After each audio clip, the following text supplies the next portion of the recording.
Familia bakarreko etxe batean bizitzea ez da hain jasangarria. Faktore batzuek bereziki eragiten dute zuen ur kontsumoan, batez beste baino askoz gehiago kontsumitzen baita. Etxe bizitzaren azalera handiagoa izan ohi da, eta horrek kontsumo handiagoa dakar. Beheko solairuetan sarearen presioa altuagoa da, eta gehiegizko emaria eragin dezake. Lorategia egon ohi da. Gerta daiteke igerilekua egotea, iraunkorra edo desmuntagarria.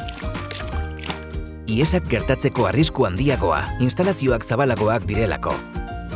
Horregatik, erabaki txikiekin ur asko aurreztu dezakezue. Egiaztatu sistemaren estankotasuna.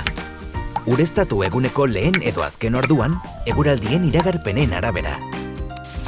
Gomendatzen da mikroaspertsio edo tantakako ureztatze efizienteko sistemak jartzea. Komeni da euri urak aprobetxatzeko sistemak txertatzea. Lorategiaren diseinuan, saiatu espezie autoktonoak eta kontsumo txikikoak jartzen eta itzaleko guneak sortzen.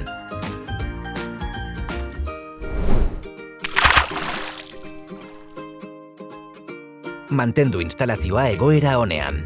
Doitu berritu beharreko ur volumenak ezinbesteko gutxienekora. Erabiltzen ez den bitartean, estali, garbi mantentzen laguntzen du eta lurruntzea saihesten du.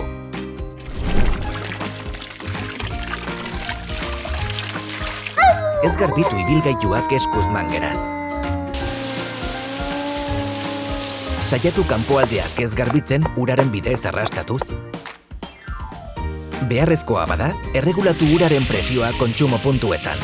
Gehienetan, nahikoa izango da txorrotaren emaria ixteko giltza doitzea. Etxebizitza mota hauen kontsumoa ez litzateke xahuketa izan behar. Izan ere, ura zentzuz erabiltzea hobeto bizitzea ere bada.